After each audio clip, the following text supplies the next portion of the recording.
Ndibulise kuni bathandi bezemidlalo eMzantsi Afrika, ingakumbi kuni balandeli bebhola elikhulu ke laseMzantsi Afrika. iKaizer Chiefs ke diyabe ke yammemezela phaa ugoalkeeper coach abaphulaphula Oliver Soren.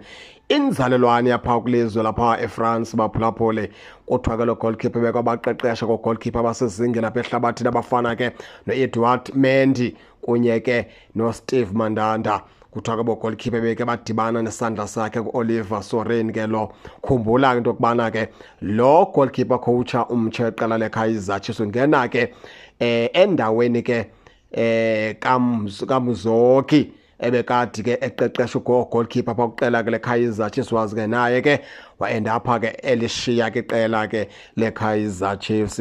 Kuthiwa ke le ndodana ke sayine iminyaka emibini phaa neqela leKaizer Chiefs kunyaka nonyaka oyi-1 oyi-option ke baphulaphule. Maka simnikeze ithuba sike simjonge phambi kokubana ke sihlamahlongwane ngaphezulu, ngoba kaloku abantu ke abaninzi xa bebeqhele umuntu obeqeqeshwa njengomzoke benothanda ugoalkeeper beqela leKaizer Chiefs baza kulindela nozongena ke enze njengesiqhelo njengala ndlela besenza ngayo. Kanti masike sime ngojonga kanjalo sibanikeze ithuba aba baqeqeshi bonke banikezwe bathathwe yiKaizer Chiefs ke kule season. Ukuqala phaa kuFernando da Cruz kunye ke nosekela wakhe lwase-Egypt kunye nelisekela lakhe beligaleleka kuveke ephelileyo, kunye ke nesekela lakhe lesithathu phaa elonguDillon Shepherd, kunye ke nalena ke ndodana ke engugoalkeeper coach ke le igqibogaleleka ke ngokuya phaa kwilizwekazi laseFrance eyinzalelwane yaseFrance. Nikhumbule into yokubana ke noFernando da Cruz yinzalelwane yaphaa eFrance. Kusho ukuthi abantu ke noko banobudlelwane obubanzi buthande ukubaqatha abaphulaphuli. Eyona nto ibalulekileyo ke lapha into yokubana ke funeka kubonakala inkqubela phambili. Yiyona nto ke leyo ke ngamandla funeka kubonakale into yokubana iKaizer Chiefs iya kweyiphi na i-direction kule season, ngoba kaloku ngoku ikiphulo apho ngoku iqalele yonke into phaa ebhentshini. Aba ke baqalelweyo phaa ebhentshini akulindela into yokubana ke beze nestori sokubana bona basakha basajonga.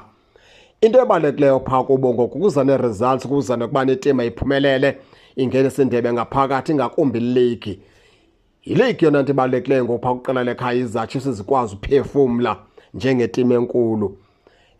Masike simnikeze ithuba ke lo goalkeeper coach umtsha weqela leKaizer Chiefs. Nikhumbuze into yokubana ke unikezwe icontract eminyaka emibini kunye nonyaka oyi-1 kwi-option ke contract yakhe umfana omdala gama lakhe kuOliver Soren, goalkeeper coach omtsha weqela ke leKaizer Chiefs. Injalo ke baphulaphuli ke nani ke ningake ningene nitsho nento yokubana niva njani.